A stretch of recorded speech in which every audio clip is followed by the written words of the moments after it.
getting them out of a negative mindset is extremely difficult because, the brain is hardwired for negativity. Yes. Okay. This is why the news is so popular. And this is why a lot of the news outlets, they hype things up in a negative way because people are addicted to negativity. Yeah. So I think the best thing I can do is just lead by example. Watch my son, never complain around him. If there's a problem, deal with it in a strategic and logical way.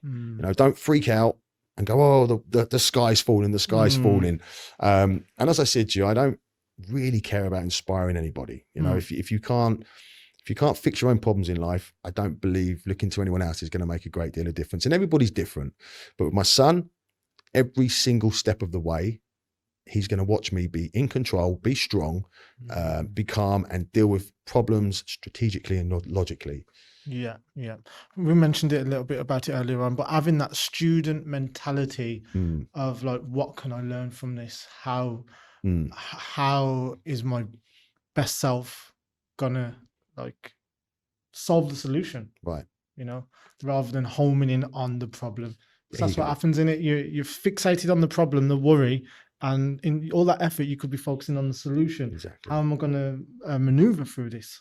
Exactly. That's the perfect example, isn't it? So, yeah, I've seen it with people around me that they just fixate on the problem. But okay, there's a problem. But like you've said, what's the solution? Yeah. And this is, as I say, many times, the one person I want to inspire is my son. So yeah, what's the problem? Sit down, don't freak out, cry, moan about it. Sit down. What's the issue? And then once you calm down, and like we said before, clarity sets in, what's the solution? It's like setting a goal. If you set a goal that seems so far off, it's almost impossible to achieve, block all that out and say, where am I going to start? Where am I going to start with that goal? So I think facing problems and negativity is the same. I get it. When a problem arises, it's not always easy for you to just put that out of your head. So, okay, have a moment, freak out maybe for a minute or two, then shut the fuck up, sit down, grow a pair of balls and start putting pieces together for a solution. Yeah. MMA in Thailand. Talk to me a little bit about that, because that's your current project, isn't it? Yeah, so with the BKFC, I was at loggerheads with the sports authorities. Oh, okay. They didn't like it. Oh, in Thailand? Yeah, they didn't like it. But I got some very powerful backers and they supported me, and we still managed to keep it going. But it got to a point where they were like, fed up. So I actually got approached by some really influential people in the sports, mostly Muay Thai, that set up an association of Muay Thai, and they said they'd like to make me an offer. The offer being they want to build MMA as a sport in the country. We'll get the full support of the sports authorities, backing, and all the resources we need. And they wanted me to help spearhead the association. But BKFC obviously can't do both. Yeah. I was like, okay. Oh yeah. Like, I'm not interested in yeah. I enjoyed BKFC, but it's not my passion. No, I'm an MMA fighter. Forte, yeah, I'm all about MMA. So it didn't take me long to make the decision to step down from BKFC and focus solely on growing the sport from the ground up here in Thailand, MMA. Share with me, like, where is MMA in Thailand right now? Where is it currently? Okay, so up until June last year, it was not even a registered sport. Oh, okay. And this was the problem with BKFC. It wasn't registered, wasn't recognised by the sports authorities, therefore you shouldn't be doing it. So it was only June last year that actually recognised the sport. So officially now the government will support MMA and recognise it. So since that time, obviously we set up our association. So we're at the very beginning. We are actually at the stage of very beginnings, so training judges, referees, cut men on how to run events. I'll come and have a fight with you, because that's what I really wanted. I've wanted to do for ages. Like I've got 15 years of karate. Yeah, absolutely. I remember we spoke. Yeah. So yes, one day that's my vision. Oh, easy to set that up. Easy to set that up. So we're actually in the process of setting up the whole framework of how this is going to grow. So we've got the amateur. So we've actually got like grassroots amateur up to pro, and up to high level, elite level MMA fights all going to be happening here. So from training camps, international events coming over. A lot happening. So there'll be plenty of opportunities. This is on camera, right? Yes, I mean, I've said it. Yeah. This is on camera. Yeah. So You can't melt out now. No. I will be in. I will be in. Oh, it's done. No doubt. No doubt. We'll I make look that forward to happen. Yeah, me too. What you got to get some grappling in though. Yeah. Brilliant. I've done a bit. I've done about a year and a half, maybe 2 years of MMA. Perfect. Yeah, but I've only had like odd like inter club sort of like amateur sort of 2 or 3. Perfect. Yeah. Oh, that's fine. We can start any level, but yeah. You heard him say it here. I look forward to making it happen and helping you blow it up in Thailand. For sure. I look forward to seeing you in the cage. Lovely. Let's do it. Okay. So the transition over to, so when it's not a sport in Thailand, bare knuckle boxing and MMA, but they're still going on, how does that operate?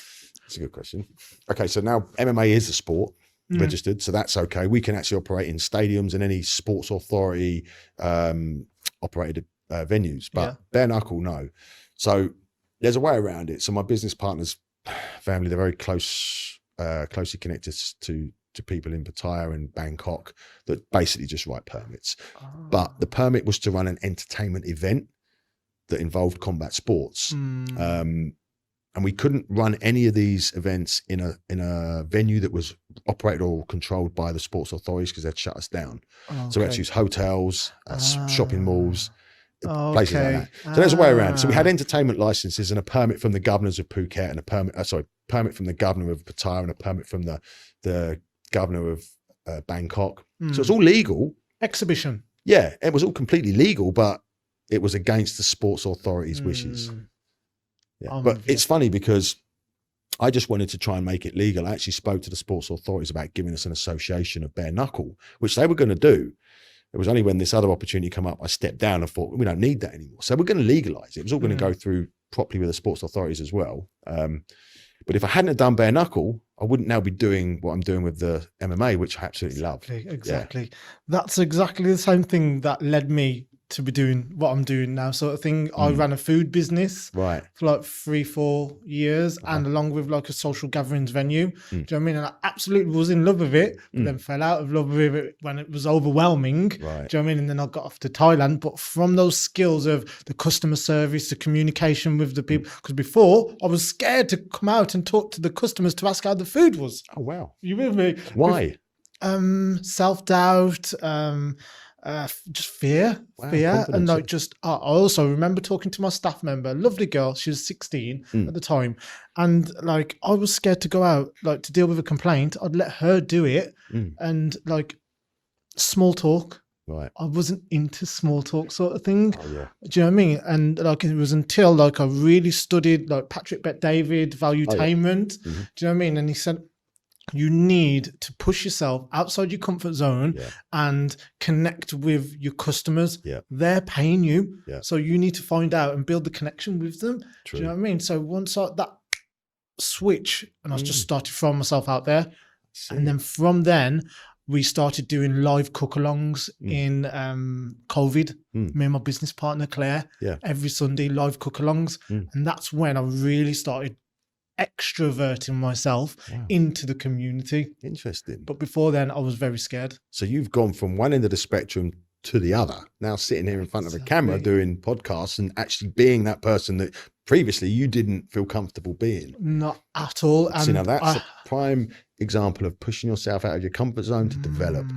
That's where the best success happens, outside. Certainly. So like a few months ago, one of my mentors was speaking to me on the phone for about 90 minutes, and he's a millionaire, big guy, like in fitness industry. Anyway, I cut to the point, and he said, like, why don't you do a workshop like how I do?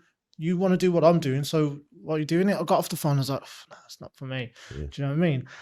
He passed away a couple of weeks after. Now, this is an Alfie guy. Anyway, from his passing, I was full of like rejuvenated with urgency. Do you know what I mean? Like, no, why am I waiting? Like, start bringing out your best self soon now.